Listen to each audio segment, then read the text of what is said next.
buenos días. En nombre de PwC Interaméricas y el Colegio de Contadores Públicos Autorizados de Panamá, les damos la bienvenida al webcast COVID-19 y sus implicaciones en el modelo de deterioro, experiencias y retos futuros NIF 9 Instrumentos Financieros. En la mañana de hoy contaremos con la participación de Manuel Pérez Brose, socio de auditoría de PwC Panamá, y Raúl de Gracia, gerente de instrumentos financieros de PwC Panamá. Raúl cuenta con un máster en auditoría financiera y riesgo de instrumentos derivados del Instituto de Estudios Bursátiles de la Universidad Complutense de Madrid, España. Tiene 2 licenciaturas, una en finanzas y otra en contabilidad de la Universidad Santa María la Antigua de Panamá. A ambos panelistas les agradecemos por acompañarnos el día de hoy. Durante la presentación podrán observar en las filminas un código QR, el cual podrán escanear con sus dispositivos móviles para comunicar sus preguntas que con gusto contestaremos al final del webcast. O si lo prefieren, también pueden ingresar al link que estaremos compartiendo en el chat. A todos aquellos que dieron su autorización para ser contactados, les estaremos haciendo llegar a través del correo electrónico el link de YouTube, donde podrán ver este y otros webcasts realizados por PwC Interaméricas. Agradecemos su participación y esperamos que la información recibida sea de gran utilidad. Le cedo la palabra a nuestro primer ponente, Manuel Pérez Brose. Muchas gracias, Miriam. Gracias a PwC Interaméricas, gracias al Colegio de Contadores Públicos Autorizados de Panamá, que hoy nos acompaña en esta alianza que hemos hecho para poder hablar un poquito de todo este proceso que tuvimos en el 2020 y lo que nos sigue este 2021, donde el COVID-19 llegó de una manera que nadie la esperaba, y esto cómo ha impactado en las normas de contabilidad, cómo hemos tenido que hacer como contadores públicos, hacer ajustes necesarios para poder aplicar esta NIF 9 de instrumentos financieros que nos toca hacer este gran reto, ¿no? Yo creo que realmente ha sido todo un reto este año 2020 para todos los que estamos involucrados en tener unas reservas acorde a lo que pide la norma con estos retos. El día de hoy, como muy bien comentas, Miriam, y a todos nuestros participantes, la idea que vamos a tener el día de hoy es tener ese conversatorio, ¿no? Comentarles un poco todos estos retos y estas experiencias que tuvimos, para poder que sirva también de base y de experiencia para el resto de nuestros participantes del día de hoy. Al final, como muy bien dice, estaremos pendientes de sus preguntas, para poder tratar de resolver en esta hora que estaremos juntos cualquier duda que tengan, y que sepan que esta hora un poco valió la pena de todos los temas que sabemos que vamos a ver el día de hoy. Pasamos a la siguiente filmina. Yo quiero arrancar con los temas de antecedentes. Creo que es importante que hablemos de antecedentes un poquito antes de entrar en materia de compartir con estas experiencias. Eh, Dentro de los antecedentes, yo creo que es importante, la NIF 9 fue efectiva en enero de 2018, fue todo un proceso de esta adopción, generó muchos temas de hacer muchos ajustes de lo que veníamos haciendo anteriormente, de lo que conocíamos anteriormente, porque tuvimos con la NIC 39 prácticamente desde que se implementa en Panamá las NIF, casi 20 años manejando lo que era la NIC 39. Entonces, realmente sí hay un cambio importante que se dio en el 2018, que para muchas entidades, sea entidades financieras que tienen instrumentos financieros más complejos, o empresas comerciales que manejan otro tipo de información, también requirieron ajustar muchos de sus modelos de negocio, ajustar muchas de sus políticas y procedimientos. Es importante que estemos claros que esta norma aplica para todos los instrumentos financieros, sea instrumentos de deuda, sea instrumentos de capital, cuentas por cobrar. Esta norma aplica para todos los instrumentos financieros que conocemos, depósitos a plazos, inversiones, realmente aplica para todos estos instrumentos financieros. Y esta norma tenía tres grandes temas, ¿no?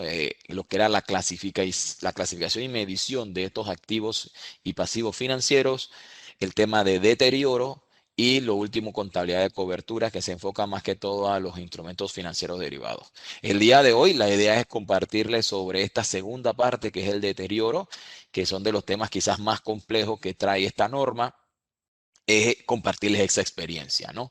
Y obviamente el principal objetivo de esta norma fue eh, entrelazar la información del tratamiento contable, las políticas de riesgo, la estrategia de negocio y la gestión administrativa contable. Creo que esta norma cubre todos estos temas. Si uno se enfoca en una institución financiera, la aplicación de diferentes áreas, departamento de riesgo, el departamento de crédito, el departamento de contabilidad, las altas gerencias, todos involucrados en esta norma. Realmente eso es lo bonito de las normas contables. Antes siempre decíamos que las normas contables era del contador, el contador era el que tenía que ser todo responsable. La realidad es que estos tipos de normas que son complejas, que requieren cada vez mayor esfuerzo de nosotros como contadores para prepararnos, también a la vez involucran otras áreas, ¿no? Hasta, ¿por qué no? Especialistas en temas de actuarios, temas muy financieros. Creo que estas normas lo que ha llevado también es a elevar esa carrera del contador para poder aspirar a otros temas y también a seguir preparándonos, ¿no? Este, también hay unos temas de clasificación y medición, que son los modelos de negocio, que esto influye mucho a muchos de los temas de alivio financiero. Y como les comentaba, evaluar el tema de las pérdidas crediticias esperadas antes lo que se veía como pérdidas incurridas. Entonces, eso son un poco la información para que nos vayamos entrando en materia dentro de estos antecedentes. Pasamos a la siguiente filmina. Eh, y, y entrando en materia de lo que es la reserva y la provisión de pérdidas crediticias esperadas, ¿no? Esta norma genera prácticamente unos dos o tres modelos que las entidades pueden optar, y una de ellas es lo que se le llama en la norma el modelo general. Porque sí me gustaría leer nuevamente una introducción a todos estos temas para que cuando vayamos hablando de los retos podamos hacer esta conexión.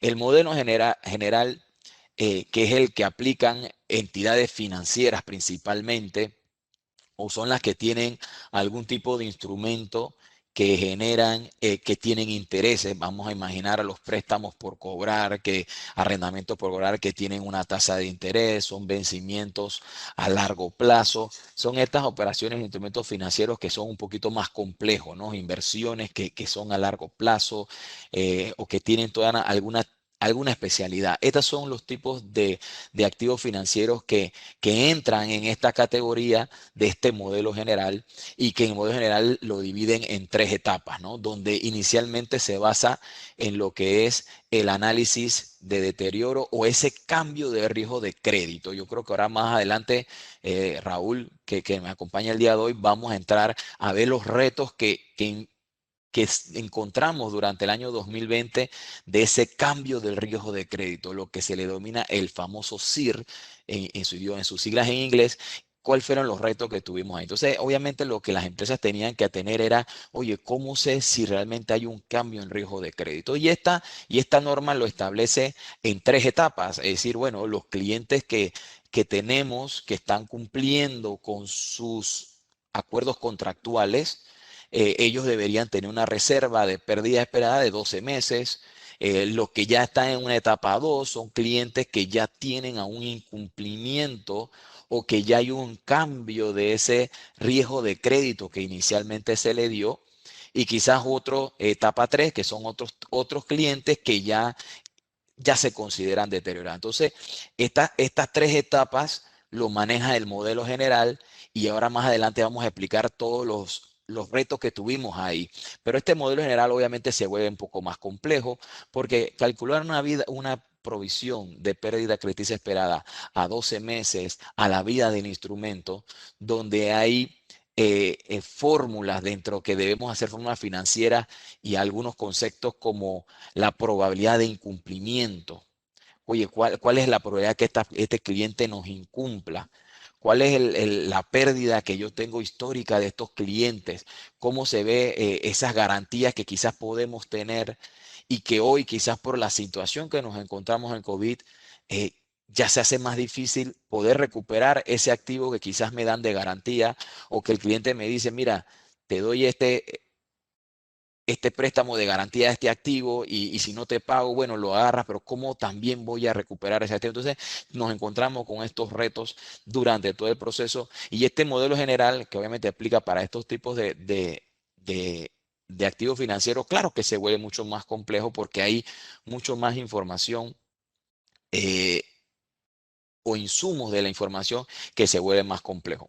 Pasamos a la siguiente filmina, pero también obviamente, aparte del modelo general que les acabo de comentar, que aplica quizás a la mayoría de los instrumentos financieros que son complejos, también la norma le permitía a las compañías a tener un enfoque simplificado, un enfoque que se enfoca especialmente a las empresas comerciales, que te decía, oye, bueno, si es una empresa comercial, tus operaciones son muy a corto plazo, 90 días, 120 días, realmente pudieras tener un enfoque más simplificado, un poco menos complejo, no tienes que tener este tema de etapa uno, etapa 2, sino directamente quizás un etapa 3 o algún modelo colectivo. También la norma lo permite. También crea la opción de una matriz de transición, que es quizás como en la mayoría de las empresas comerciales lo vemos, o en estas carteras un poco más de volumen, con montos significativos menores, de ver, oye, 30, 60, 90, a nivel que va avanzando la antigüedad, le voy poniendo un porcentaje de posible pérdida. Entonces, realmente cuando nos enfrentamos a estos tipos de activos financieros, las empresas tenían dos o tres modelos que escoger dependiendo de la característica del activo. Entonces, esto es como.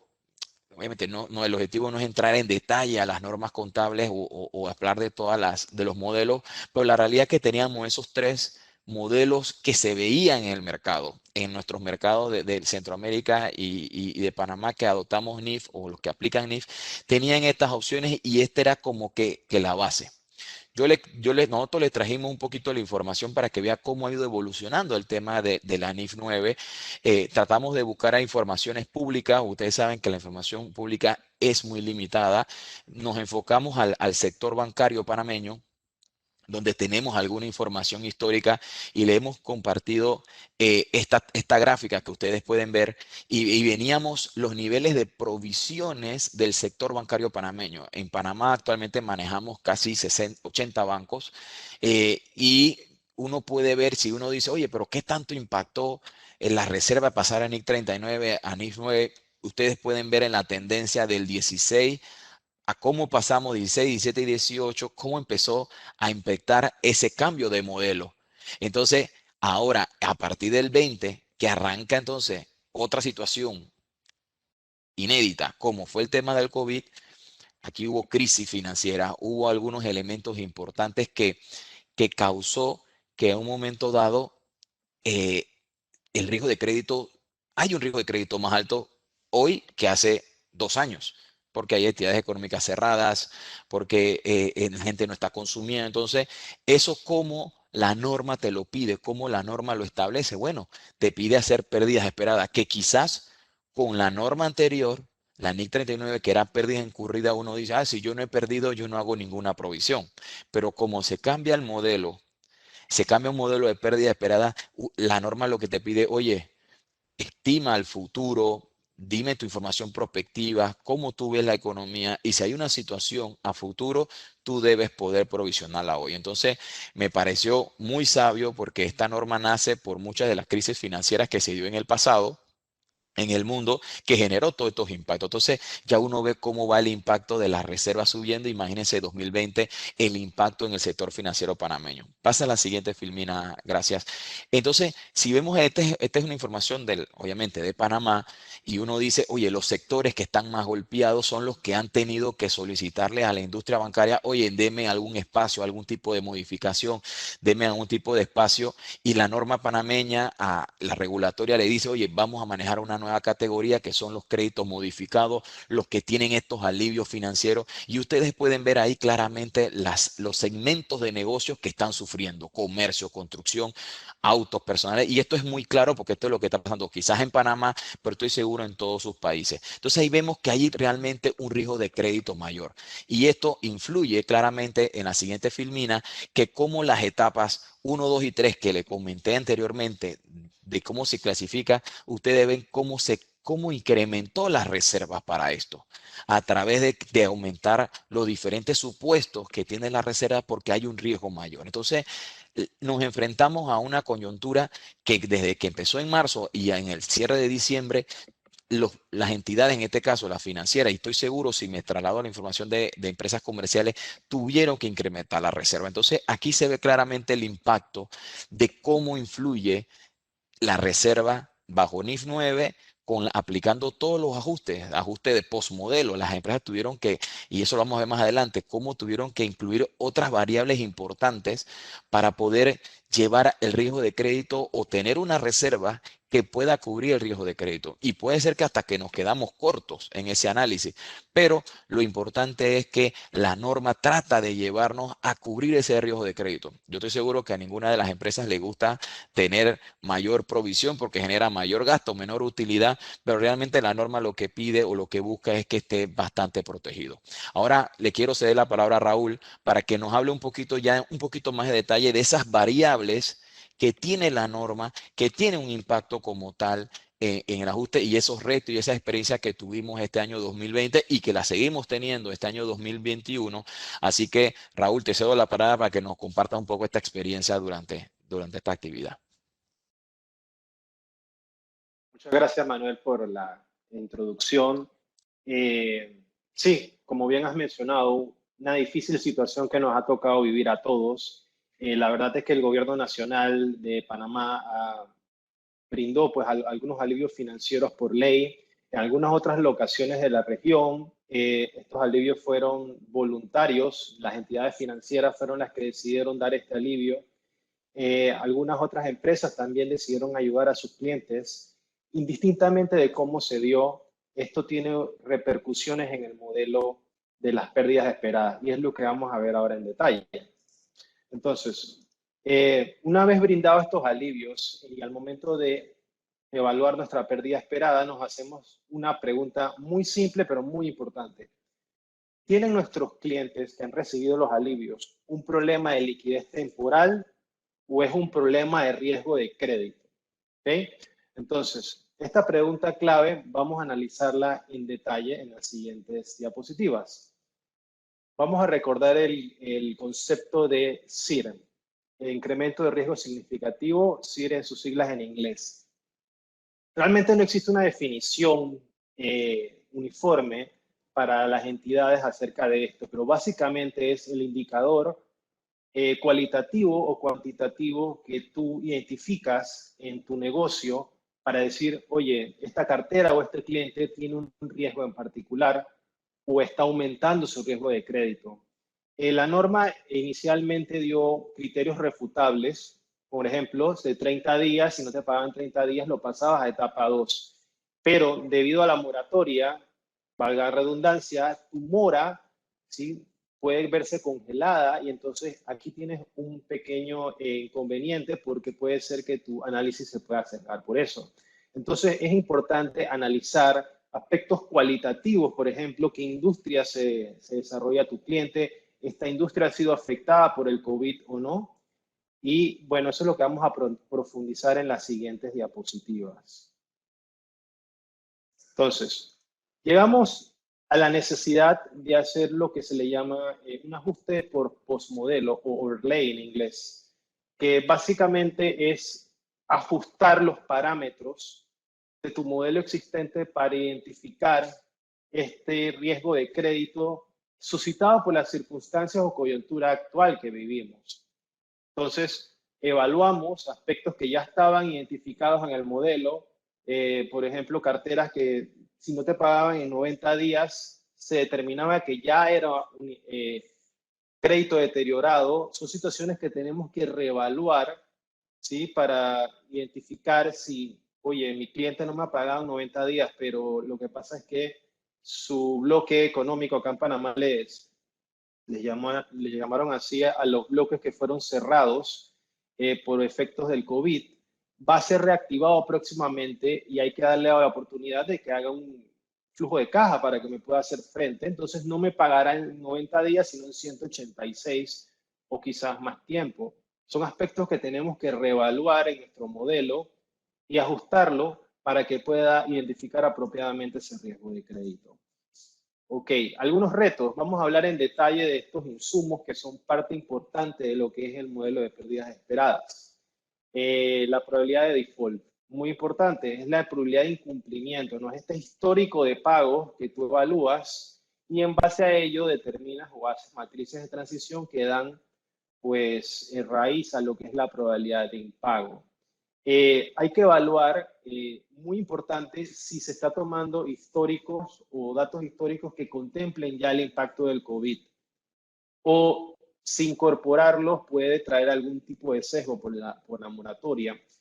Si pasa esto, pues entonces quizás es necesario segmentar aún más la cartera para reflejar la población que vamos a decir está afectada y la que no. Aspectos de migración entre etapas, como mencioné anteriormente, el tema de los 30 días actualmente podría reevaluarse y ajustarse ese parámetro. En la práctica nos hemos encontrado con algunos clientes de nosotros, particularmente nuestros amigos de República Dominicana, tenemos clientes por allá, tienen mucha exposición al sector hotelero, ¿no? Nos han dicho, mira Raúl, la verdad es que hemos estado afectados porque los turistas extranjeros no han podido llegar como usualmente lo hacían. Hemos decidido llevar voluntariamente todo el sector hotelero a etapa 2. ¿Ok? Esto es un criterio que nos presenta la administración, es válido, entienden su negocio, pero también existe la, vamos a decir, alternativa de que tu modelo pueda identificar cuáles de ese segmento pueden llevar a etapa 1 o a etapa 2. Lo que viene en el siguiente cuadrante es qué es una evidencia de deterioro. Por ejemplo, si tu cliente te hace pagos voluntarios, tu modelo es capaz de identificar los clientes que sí lo hacen, dejarlos en etapa 1 y los que no y te han pedido alivios financieros, llevarlos a etapa 2. Son aspectos que hay que evaluar, reconsiderar para incorporarlos, ¿no?, en estos llamados ajustes por modelo o overlay. La limitación de data histórica también es un posible impedimento, obstáculo al momento de evaluarlo. Y también podemos evaluar, la norma nos permite evaluar, vamos a decir, información de pares de mercado, que vemos aquí en el siguiente cuadrante. Si vamos a utilizar esto, es muy importante evaluar si esta información es relevante y suficiente. Es decir, si yo estoy utilizando data de parte de otra entidad de la filial, vamos a decir un grupo económico bancario que tiene presencia en otro país, ¿en ese otro país la economía es similar o existen grandes diferencias? Por ejemplo, Panamá es una pequeña economía. Si utilizamos data de otros países mucho más grandes, puede distorsionar de cierta manera el análisis, al ser también nosotros una economía dolarizada y otros países pueden utilizar otras monedas que vamos a decir que sean más sensibles a lo que es la inflación. ¿Ok? Muy importante también el siguiente tema, materialidad. Evaluar cuál es el segmento de tu cartera o clientes más importantes que están siendo afectados por el COVID.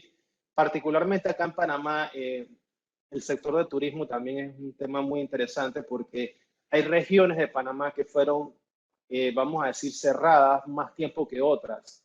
También evaluar si dentro de estos sectores hoteleros, ¿dónde son tus clientes? Si son clientes locales, turismo local, o son clientes extranjeros y el aeropuerto ya está operativo. Esto es muy importante evaluar porque de alguna manera entonces se puede determinar si es necesario segmentar tu cartera de turismo y hoteles.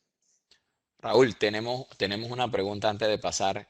Dice, ¿qué pasa si el cliente o sea, no le está pagando? O sea, no le está pagando y sencillamente le dicen que es por el tema de COVID. Que, que entonces, pero una vez que se recupere, dicen que le van a pagar y es un cliente de muchos años, que por eso lo debe castigar con reserva o no. Ok, primeramente evaluar qué tipo de actividad tiene tu cliente, ¿sí? En la práctica hemos identificado que hay sectores que han sido muy afectados con respecto a otros. Por ejemplo, el sector de alimentos ha desarrollado con más normalidad que, por ejemplo, el sector que para mí ha sido mucho más afectado, que es el sector de eventos, conciertos, porque por su naturaleza tiene aglomeraciones y estos clientes, la verdad es que es muy difícil sustentar de que efectivamente puedan llegar a ser un flujo de caja. Tendrían que presentar esto evidencia, ¿no? De que, mira, voy a hacer tal actividad con tal aforo y quizás esto, si satisface la evaluación del banco, pueda determinarse o no. Y si es una empresa comercial, pues evaluar todo esto en contexto, ¿no? Como mencioné anteriormente, importante si el cliente está haciendo pagos voluntarios, ser una buena señal de que está haciendo flujo de caja y que la situación pueda evaluarse. Pero es muy importante siempre estar evaluando constantemente la evolución, ¿no? Que estamos, porque como tú bien dijiste, es una situación inédita. Sí, otra pregunta que por aquí nos llega es, ¿cómo saber si estoy utilizando el modelo adecuado para decidir si un cliente en etapa uno o etapa 2? Ok, bueno, primeramente, el modelo general, como tú explicaste anteriormente, aplica préstamos y a cuentas por cobrar a largo plazo. La norma dice que largo plazo es más de 12 meses. Entonces aquí tú evalúas utilizar el modelo general, donde te pide determinar apropiadamente el criterio del CIR, el incremento de riesgo. Entonces aquí toca evaluar muy bien el tipo de cartera a la cual tienes exposición a riesgo de crédito y determinar cuáles son estos indicadores que hacen que tú puedas determinar, oye, yo creo que existe un incremento de riesgo o no. Por ejemplo, una aerolínea importante en Panamá estuvo cerrada por un tiempo, muchos de sus empleados estuvieron con contratos suspendidos. Aquí entonces habría que evaluar cuando la aerolínea se reactivó o ya está operativa y si ya entonces, si yo tengo exposición a clientes que trabajan en este lugar, pues entonces evaluar de esa manera el tipo de alivio que sea más apropiado y en base al juicio vamos a decir, comité de riesgo de crédito, evaluar si llevar a algunos clientes a etapa 1 o a etapa 2. ¿Sí? Sí, tenemos otra Continuamos. pregunta. Hay otra por ahí, están llegando las preguntas y vamos a tratar de absorber a todas, pero me parece que esta es importante también. ¿Cómo puedo ajustar las PDs si las calibraciones se han venido haciendo con históricos de incumplimiento y criterios de absorbencias? Me imagino, yo creo que aquí entra el concepto de lo que es el ajuste post modelo de overlays, Raúl. Ok, los datos históricos de la PD, ¿sí? Recordemos que estos son, usualmente las entidades utilizan lo que es histórico de moras. Evaluar, muy importante, si la información cumple con el criterio point in time, es decir, de 2 a 5 años. Si estoy utilizando muy poca data, puede ser que no esté reflejando la situación histórica apropiada, pero tampoco puedo utilizar mucho histórico porque entonces estaría sesgando el análisis, dando más información de una coyuntura diferente a la actual. Entonces, lo que te dice el ISP o los papers es, la metodología es, evalúa la información que sea más relevante entre 2 y 5 años. Si tú determinas que tus probabilidades de impago son muy bajas, entonces aquí es importante determinar si es necesario hacer un overlay, ¿no? Entonces, utilizar, quizás llevarlo a una etapa 2, si son muy bajas, porque se ha identificado un incremento de riesgo, ¿no? Pero mucho radica en cómo identifiques el CIR, ¿no? El incremento de riesgo y en qué etapa lo vas a Sí, llevar. yo creo que también, para, un poco, para ver un poco a esa pregunta, yo creo que al final sería decir, quizás no de 100% de mi cartera, no todos están 100% con el impacto. Sí ha habido quizás una porción de mi cartera que se ha ido cumpliendo, un poquito más lento, pero se ha ido cumpliendo. Entonces, lo que hace el ajuste postmodelo o lo que le llama o se denomina overlays es tratar de decir, ¿qué hubiese pasado si yo no le hubiera dado los alivios a mi cliente?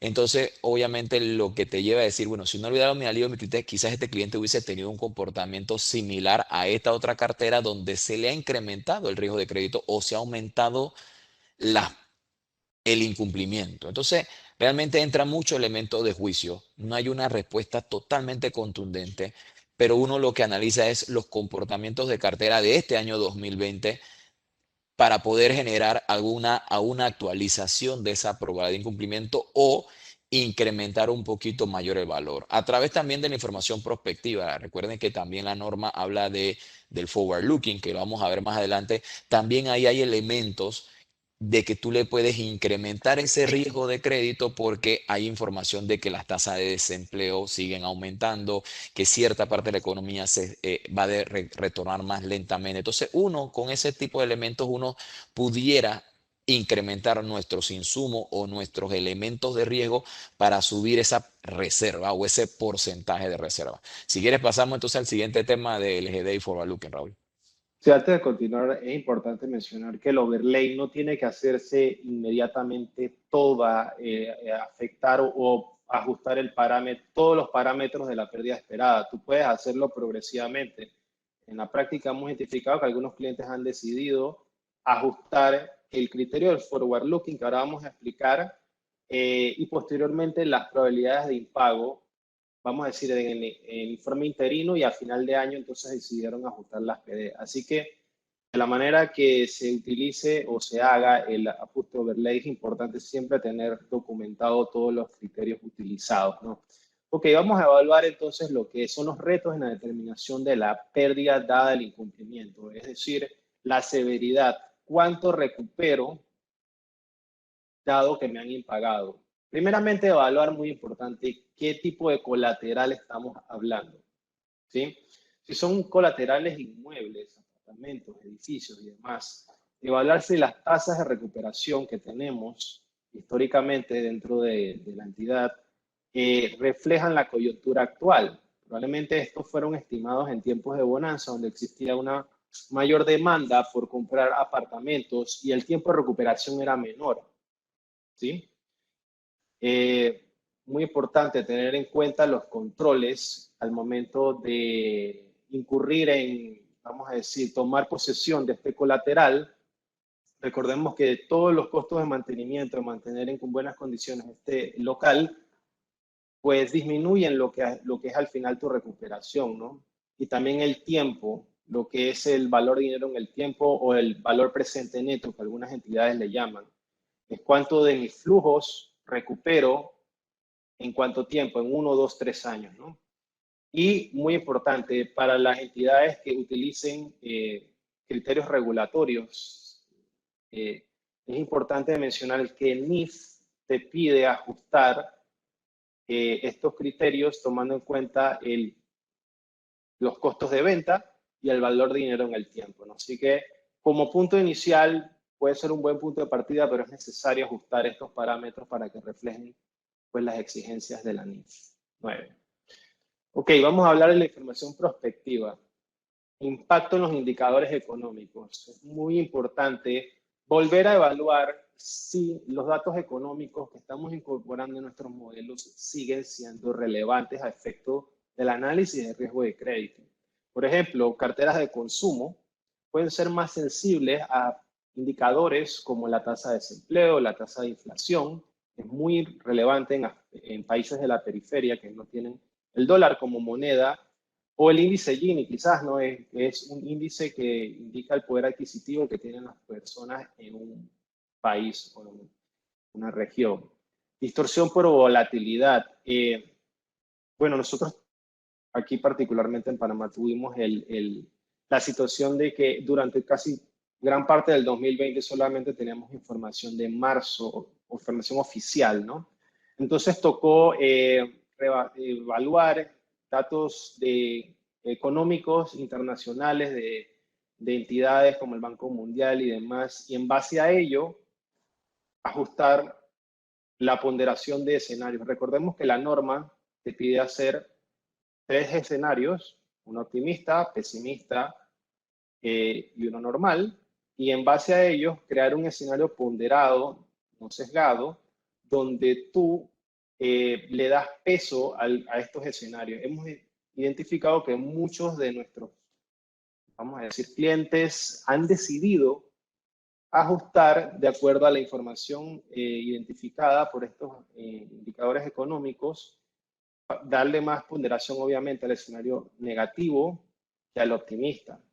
Y es importante mencionar que es dinámico este análisis porque las cifras económicas van a variar de acuerdo a la recuperación de cada país o cada región. Entonces es posible que algunos países se recuperen más rápido que otros, ¿no?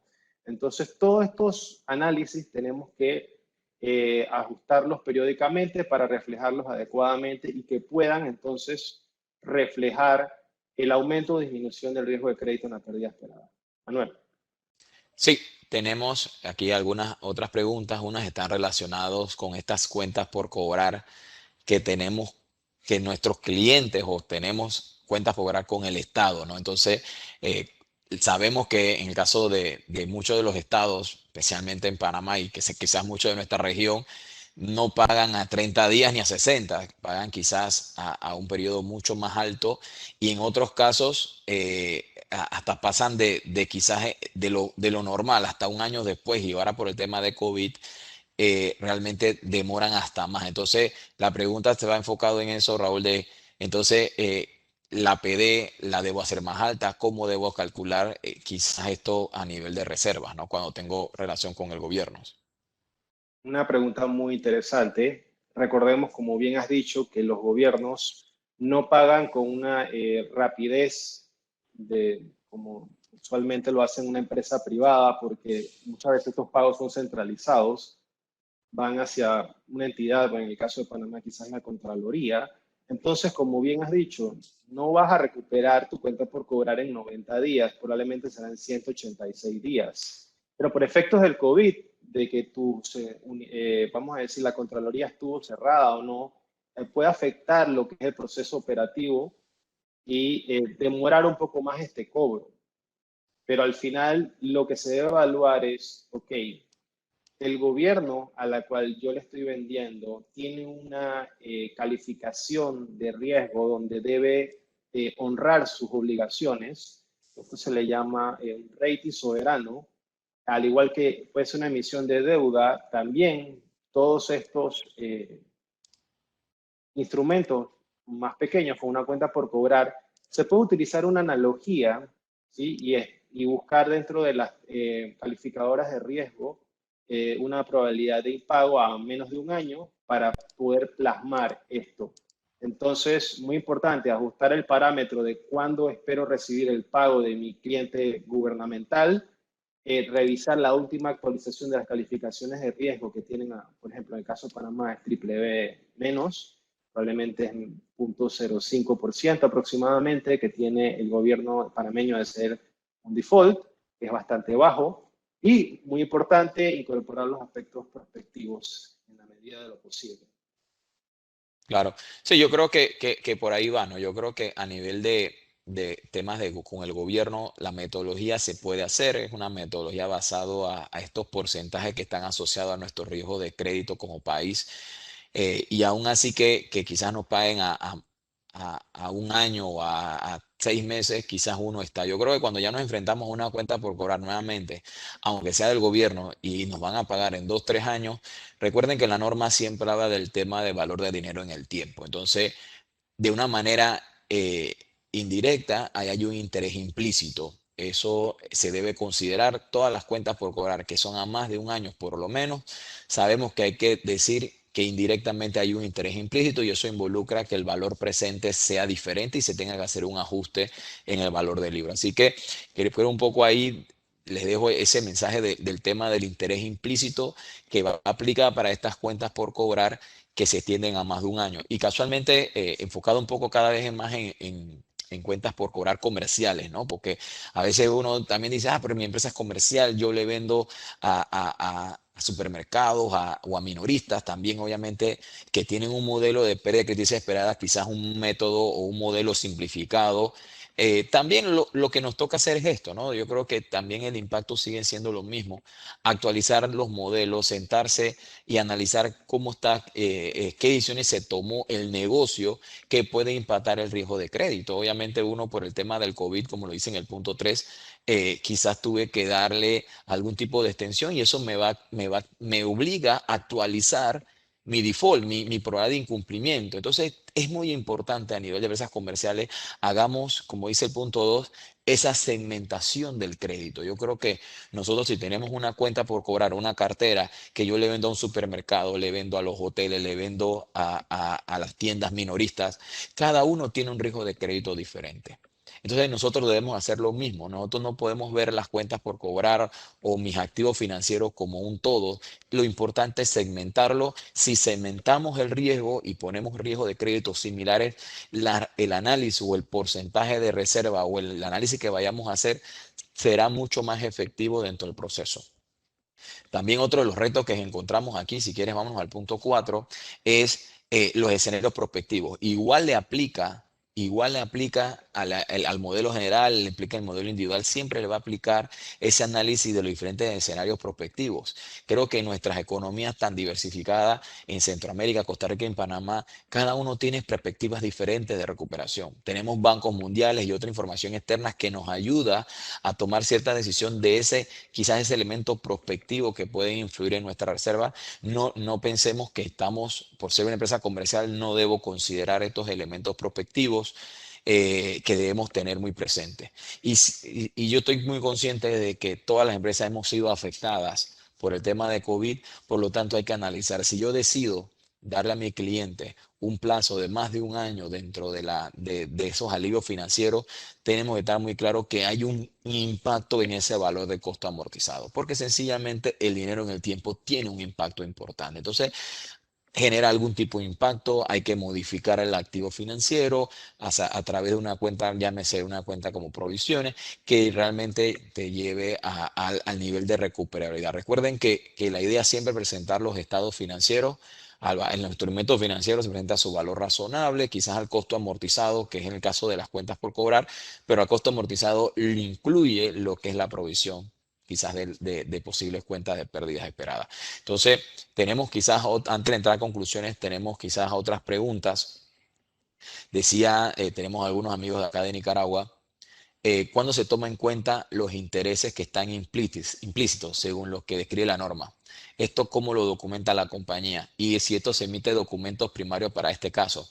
La realidad es que quizás cuando se considera que hay un interés implícito, cuando tú quizás le dices tú en compañía, le dices a tu cliente, oye, ven, te voy a vender este mueble, eso lo veo mucho en las mueblerías, te vendo este mueble y este mueble te lo voy a dar un plazo de 2 años para que me lo pagues. Eso y el valor es $500. No significa que vale $500. Si tú lo vas a financiar por 2 años, ahí debe haber un interés implícito. Sea que tú lo documentes que hay un contrato que genera intereses o no, la norma te pide que hay un interés implícito. Quizás muchas de las empresas que se dedican a estos tipos de actividades ya te dicen si lo pagas al contado este es el precio y si lo pagas al crédito sería este precio. Esa diferencia se le considera interés implícito. Ya tú tienes una cuenta por cobrar. Nos pasa mucho con las empresas relacionadas. Eso no creo que nos pasa en toda la región. Yo tengo una cuenta por cobrar relacionada, quizás por un servicio, por algo que hicimos interrelacionada, pero la relacionada no me paga. Y quizás tiene un año y no me paga. Voy para mi segundo año y él no me paga porque dirá, no, mira, si es entre nosotras, yo te pago cuando en algún momento. Pero ahí tenemos un tema. Bajo el concepto de NIF, esa cuenta por cobrar, si no tiene esa fecha de recuperabilidad y no sabes cuándo lo vas a cobrar, porque ya pasaron los términos normales o contractuales quizás de una factura, entonces te enfrentas a decir cuál realmente hay un tema de deterioro. Y tú dices, no, no hay deterioro porque es relacionada. Ok, pero el dinero en el tiempo está cambiando. Por lo tanto, tienes un ajuste quizás del valor presente de ese activo, porque el activo no vale lo que vale porque tú no vas a cobrar quizás en 5 años o quizás nunca lo cobras. Entonces, volvemos al tema, ¿no? Tenemos que identificar, como decíamos al principio, ¿realmente es un problema de liquidez o es un problema de riesgo de crédito? Pero de alguna de las dos maneras hay algún impacto. Este tema de los alivios financieros que se dieron en muchos de nuestros países, en Panamá yo creo que fue el país que mayor dio alivio. Hay aquí alivios financieros que llegan prácticamente hasta junio del 2021. Esa cuenta por cobrar que yo tenía a marzo del 2020, que empezó la pandemia, y si tú me dices que me lo vas a pagar en junio de 2021 porque lo acordaste de un acuerdo, porque la ley del gobierno te la puso, ese dinero o ese activo a valor de hoy, vamos a pensar al 31 de diciembre que cerré mis libros, no vale lo que vale, vale menos. Y eso es un ajuste. Si ustedes ven muchos de los estados financieros de nuestras entidades financieras, estoy comentándole entidades públicas, que hicieron reestructuración de deuda o hicieron estos acuerdos, esta norma NIF 9 les obliga a registrar ese gasto de manera anticipada, se reconoce ese gasto y después se amortiza en la vida del instrumento. Es algo que es una modificación, la gente no lo vio muy positiva, pero al final es el dinero en el tiempo y la lectura del estado financiero. Así que espero pues, haber respondido un poco esas las preguntas. Un poco para cerrar, ya nos quedan prácticamente unos 10 minutos, no nos queremos extender más. Agradecidos a todos por todo esas preguntas, pero un poco para concluir, ahí tenemos algunas preguntas en el chat. Si les pido que me lo manden en el chat porque para habilitar el micrófono, después nos podemos ir extendiendo, si me lo pueden escribir, ahí tenemos algunas consultas de José Carrión, Melissa, Lira y Bisuetti, si lo ponen en el chat, con mucho gusto se lo agradecería. Para un poco ir cerrando, conclusiones, 5 factores a considerar. Tenemos que revisar nuestros modelos de negocio. Yo creo que nuestros modelos de reserva, no podemos pensar que llegó una pandemia y, y que no ha pasado nada, que los clientes no me están pagando y no está pasando nada. Nos obligó en el 2020, nos sigue obligando en el 2021 a actualizar nuestros modelos, a actualizar nuestros parámetros. Ante la norma nos decía una vez al año. Eh, yo creo que hasta, ¿por qué no? Quizás hasta 2 veces al año amerita por toda la situación. Revisión de las políticas de riesgo, de crédito, esto hay que hacerlo, hay que ver qué es lo que está haciendo negocio. A las instituciones financieras se han tenido que sentar finanzas, liderazgo, el área de riesgo, todo el mundo analizando hasta dónde voy a estirar, hasta dónde voy a darle algún tipo de alivio o que mira, te sigo acumulando los intereses, te ajusto la letra, te extiendo el plazo. Cualquier decisión que se tome a nivel de política de riesgo, a nivel de negocio, todo tiene un impacto en las reservas crediticias. Las empresas que tienen auditoría interna, obviamente son parte de este apoyo, parte de estas revisiones que deberían revisar métricas en cumplimiento. Auditoría interna también tiene que hacer ajustes. Lo que les comentaba de esa modificación, el impacto del costo amortizado es algo que tuvo mucho impacto en el caso de Panamá, dado a los plazos que dimos, que se dio por parte del gobierno, de parte del banco, de darle casi 18 meses de no pagar, sigo acumulando intereses, pero no me pagas. Eso trajo mucho impacto a nivel de esa prueba que le comentaba de modificación de un activo financiero. Y nuevamente, otro tema que tuvo mucho impacto fue las revelaciones de los estados financieros. Que involucró mucha más información. La NIF te pide, la NIF 7, la NIF 9 te pide mucha mayor información. El usuario de estos estados financieros requiere mucha información para saber realmente qué está pasando en las entidades públicas, en las entidades financieras, porque obviamente hay gente que ha invertido, llámese banco, inversionistas, y debemos ser muy transparentes en la información. Nosotros como contadores estamos obligados a cumplir con estas normas contables de revelación y que muchos de estos usuarios necesitan realmente saber qué es lo que está pasando, cómo están manejando el negocio, porque obviamente tienen inversiones o tienen algún tipo de interés en el mismo. Así que eso es lo que nos toca. Con mucho gusto le vamos a estar respondiendo las preguntas vía correo electrónico. Queremos darle la palabra ahora a nuestra presidenta del Colegio de Contadores Públicos de Panamá para que dé también algunas palabras de cierre de parte del Colegio de Contadores que nos acompañó también el día de hoy. Aixa. Sí, gracias. Muy buenos días a todos. En nombre del Colegio de Contadores Públicos Autorizados de Panamá, le damos las gracias a PwC y a PwC Interaméricas por este apoyo que nos da siempre el colegio que nos permite realizar este tipo de actividades a la comunidad contable de Panamá. En este queremos dar el agradecimiento a ustedes, chicos, en tan poco tiempo han podido presentar fotos de un complejo como el modelo de neurooptimismo, especialmente para tratar algunos temas que nos parecen importantes, como el hecho de que tenemos que revisar los modelos de negocio de anuncio y revisar también las políticas de riesgo. Es un punto muy interesante que tocaron al final en la política interna de este tipo de actividad que va a tener el costo amortizado. Especialmente en el caso de Panamá, por el caso tan largo que se dio con este tema de la moratoria. Realmente agradecidos, de verdad, en nombre del colegio, por esta oportunidad que nos dan de recibir docencia de parte de PwC y recordando que este mes que estamos celebrando aniversario, 64 años de aniversario del Colegio de Contadores Públicos Autorizados de Panamá, y qué mejor forma de realizar este tipo de actividades en nuestro aniversario. Así que, realmente, Manuel, Raúl, muchísimas gracias en nombre del colegio. Espero tener más noticias de ustedes porque este tema da para mucho más. Muy amable, gracias. Gracias, presidenta. Muchas gracias. Agradecer a todos los participantes.